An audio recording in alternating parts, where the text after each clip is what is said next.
this. It's 92 Spider-Man 30th Anniversary Edition comics. Remember these with the holographic covers. Yeah, so this was something that I had wanted to touch on a little bit when we talked about the marriage of Peter and MJ. Mm-hmm. And I think we did a little bit. It had two different covers, right? There was Spider-Man standing next to MJ in her wedding dress. Very iconic wedding dress, too, that, that flares out at the knees kind of a thing. Really, it's very, shape hugging down to the knees, and then it flares straight out. I think they call it like a mermaid dress or something like that. So Spider-Man standing next to her, and like the villains and the Avengers and X-Men like fighting behind him, right? Yes. And then in the other one, it's Peter and it's Peter Parker, not Spider-Man, still MJ, same dress. And on the one side, he's got like Harry Osborn and Aunt May and, J. Jonah Jameson and Robbie Robertson, all the supporters and friends and family. And on the other side, as I recall, it was like people like the Kingpin and all the street level type villains, So anyway, I was like, I got to have both of those covers. But when it came to all this other speculative cover bullshit, what are you talking about? I said, guarantee be worth money in the future. Your retirement's set. You buy one of these. Guess what? What? Guess what? What? Not a single one of them has gone up in value. Even what was it? Stan Lee kind of threw shade at this. This is kind of the speculative market. When people, this is after Batman '89 came out. Everybody, comics are worth a fortune. Yeah. the alternate covers of Marvel, I think, hurt Marvel more than the death of Superman hurt Superman, as far as gimmicks go. So what happened? Did they publish more of these than they should have? Absolutely, because they saturated the market. They were going to be worth money. Yeah. And look. The only reason something ever becomes a collector's item, right, is if it's rare. So if these aren't rare, they're not going to be valuable. First, second, it's usually not covers that make it valuable. It's what's inside. Like an introduction of a new character that becomes like popular the later on. introduction of Punisher or the introduction of Blade, both of which, by the way, were in Spider-Man comics. I did have the introduction of Punisher, by the way. I did mention last week. I gave that away to a friend's son, and I hope he paid attention to value if he ever got rid of him. Mm-hmm. But yeah, it's not usually the cover that makes a difference. So you're not impressed? No, not at all. And this whole shtick of so-called holographic covers, I never liked them. It was like, you know what? The artwork is obscured by this kitschy thing. I'd rather just see the artwork that the artist created. Well, I guess I should have done the Marvel trading cards. Oh well. I didn't pick those. But those were cool. Well, I mean, go back one. Okay, I think I had this one. I had one of these. I can't even tell what that art is. Well, it's a hologram. You can't see it in a photograph. All right. It's the next one though. Go to the one that's that one. Looks like he's swinging there, huh? Yeah. Yes, that one I can see. That's Spider-Man. I don't know for sure who that artist is, but it looks a lot like Todd McFarlane's art. Mm-hmm. Yeah. And great. I'd like to just see that picture, unobscured and colored. This is basically black and white because of the shtick of the hologram. Holograms were big back in the day, kids, especially in the 80s, but even going to the 90s. Everybody. But you know what? You kind of got me off on a tangent. What's the whole bag behind the 30th anniversary? I don't know. Or was this just it? That was it. I was saying these are the collectible holographic covers that everybody thought was going to be worth a lot of money. This is what I call a bad Marvel moment. Okay, that's why I put it in good. here.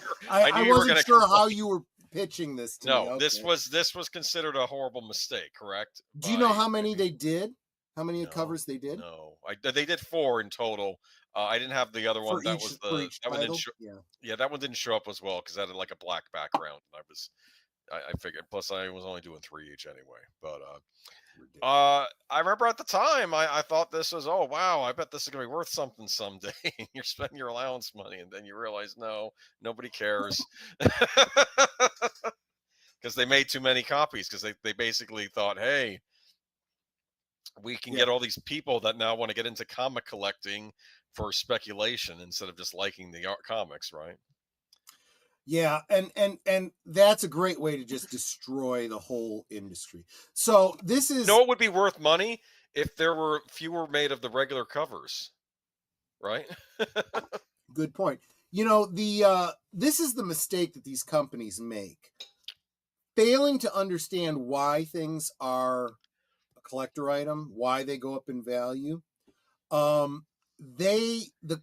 company does not generally profit from something becoming a collector's item. It's really only the person selling it on the secondary market that's going to make the big bucks, right? You put out the premiere issue with the first appearance of Punisher. Nobody knows if anyone's going to give a flying F who Punisher is and if he's going to ever show up again. And they put it out, and they put it out for, I don't know, I think at the time it was like 55 cents or whatever it was, 65 cents. That's how much Marvel made off of each issue of that comic. And then after it went out of print and they got, months and years further, and he turned out to be a popular character and people started wanting to collect Punisher issues, and they find out, oh, his first one was in Spider-Man number such and such, whatever. I got to get that. Now the bidding wars start, and people Yeah. that paid 65 cents for it are now selling it for $3, $10, $100, whatever. $650, or Yeah. yeah. And I'm sorry, Marvel, you don't make that money. The only thing you can do is put out a reprint, which isn't going to have the value, but it will quench the desire of people to just be completists. Well, it's not going to be a first print that's going to be valuable, but at least I'll have the story and I can have it in my collection and whatever. And that's how you make a few extra bucks, Marvel. That's just how it works. If you try to do kitschy, make it a collector's item type thing, it will backfire every time. You are really gambling with destroying your whole cash cow by doing this. They all do this. Anyway, though, I think I had 1 or 2 of these actually. I might have had because I was trying to actually get into buying Spider-Man comics, but I realized this is just too much work. I got to Did get you end the up bags. buying like 2 of the same comic with different covers because you thought they No, were because these different? were different. No, these were different.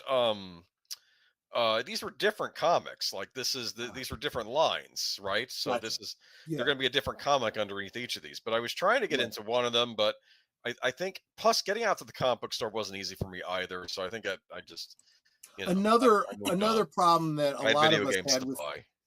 Go ahead. uh, more Marvel than DC was you would have, especially with someone like, well, and they did this in DC too.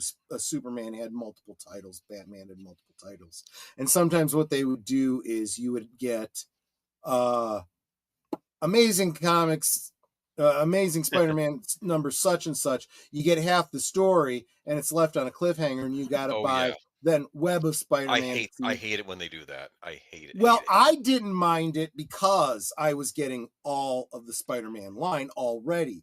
But when they did it, so you had to get like the next one is in X-Men, It's I'd be getting like, ridiculous. son of a bitch. I'd go and buy that one friggin' X-Men, put it in the sleeve with my Spider-Man, and that was it. That was the only X-Man that I They, bought. I never started buying a whole line because of it. there was a big problem with the Dark Knight comics, the Batman comics, because the whole purpose of the Dark Knight comics is that these are self-contained stories Yep. that are not necessarily connected to all the, I mean, I'm not gonna say they're not connected to the Batman continuity, but you don't have to have the other Batman comics. You could just Yep. follow the Dark Knight line and you're good.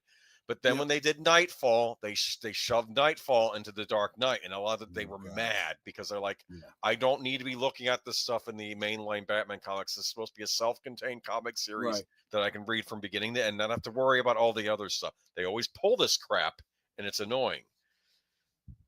Don't get me started on the CW shows. This is again, we talk about this all the time. These companies need to respect their audience. They need to respect the people that are paying the money, you know? Yeah.